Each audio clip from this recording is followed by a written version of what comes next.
Dagang apa? Oke. Habis. Oke, sono po. Oke. Buat tenar ya? Tadi apa kan bisa dimurahin Pak kacang kedelainya?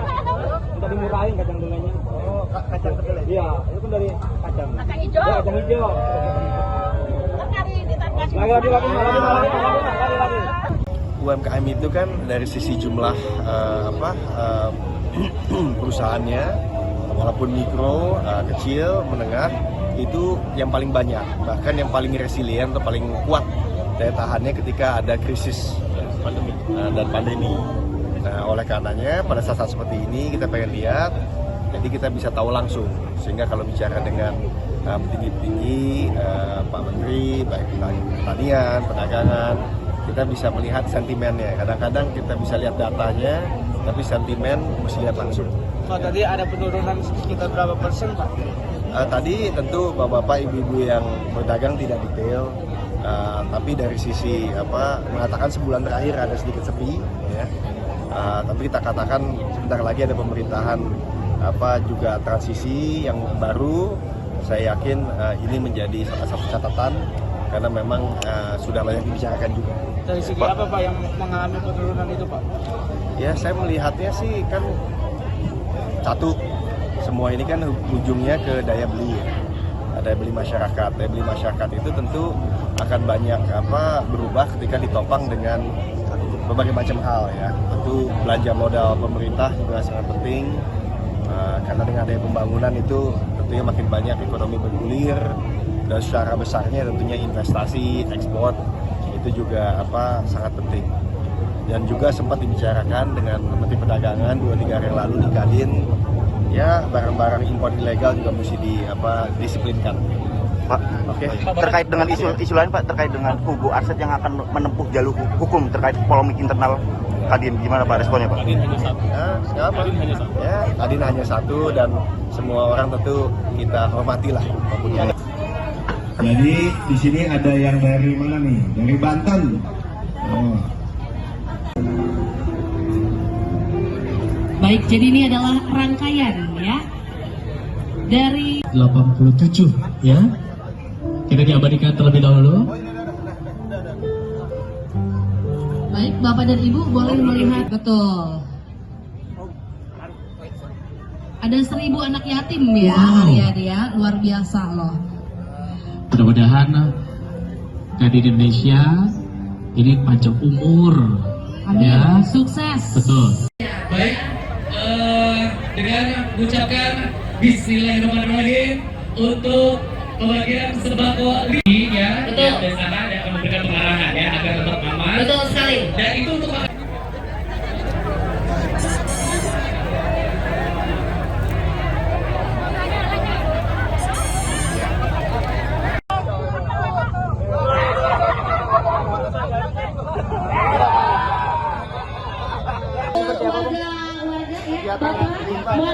Untuk ulang tahun ke-56 Kadin itu menggelar apa? Ya, kita kan sudah merayakan ulang tahun di kantor Kadin 2 hari yang lalu. Oke Pak. Nah, kita udah melaksanakan ulang tahun yang meriah 2 hari yang lalu di Kadin. Datang juga beberapa menteri perdagangan, menteri investasi. Nah, kita pikir menarik juga ya kalau misalnya ke tetangga kita di Bekasi, ke Pasar Baru, melihat teman-teman UMKM bagaimana keadaan dagangannya. Karena gimana juga sebagai Kamar Dagang dan Industri, kan tentu UMKM itu bagian yang paling penting karena jumlahnya paling banyak. Tadi kita lihat sendiri bahwa memang daya beli sedikit menurun. Lalu juga harga ada beberapa yang naik. Tapi kita menyampaikan tetap untuk optimis, bersabar. Kita juga akan tentu berkoordinasi sebagai mitra strategis pemerintah untuk membantu supaya rantai daripada supply itu juga lancar. Tapi saya lihat tadi juga senang-senang sekalian sedikit di sini tadi jam 8.79 karena yang pertama juga kan tadi ada santunan anak yatim, yang kedua pembagian sembako, sampai ada pelayanan kesehatan, cek kesehatan.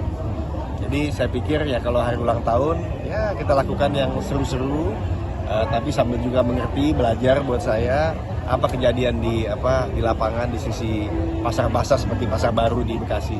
Pak, Sejauh apa tadi perhatian kepada UMKM, Pak? Kadin seberapa aja perhatiannya pada UMKM? UMKM itu kan dari sisi jumlah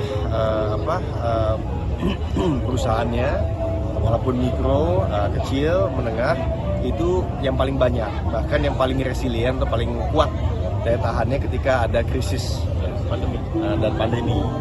Nah, oleh karenanya pada saat seperti ini kita pengen lihat, jadi kita bisa tahu langsung, sehingga kalau bicara dengan petinggi-petinggi, Pak Menteri, baik pertanian, perdagangan, kita bisa melihat sentimennya. Kadang-kadang kita bisa lihat datanya, tapi sentimen mesti lihat langsung. Pak, tadi ada penurunan sekitar berapa persen, Pak? Tadi tentu bapak-bapak, ibu-ibu yang berdagang tidak detail, tapi dari sisi mengatakan sebulan terakhir ada sedikit sepi, ya.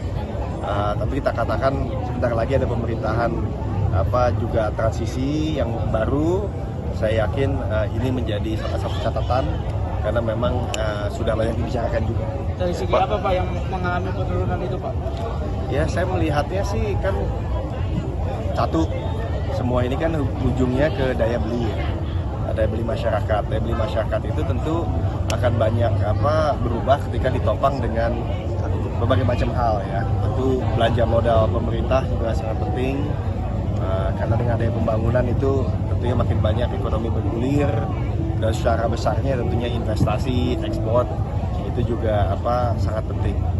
Dan juga sempat dibicarakan dengan Menteri Perdagangan 2-3 hari yang lalu di Kadin, ya barang-barang impor ilegal juga mesti disiplinkan. Pak, terkait dengan isu lain, Pak, terkait dengan kubu Arset yang akan menempuh jalur hukum terkait polemik internal Kadin, gimana Pak responnya, Pak? Kadin hanya satu. Ya, ya, Kadin hanya satu dan semua orang tentu kita hormatilah mempunyai pemikiran. Banyak agenda-agenda sebelum lagi atau bagaimana? Ya, saya rasa sambil kita kunjungan daerah, bicara dengan pimpinan-pimpinan, tapi juga bicara dengan langsung dengan pelaku pasar.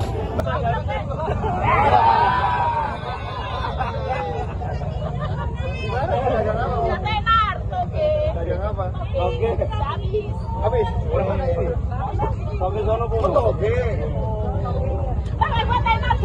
Tadi ada kan bisa dimurahin Pak kacang kedelainya. Minta dimurahin kacang kedelainya. Oh, kacang kedelai. Iya, itu kan dari kacang. Kacang hijau. Ya, kacang hijau.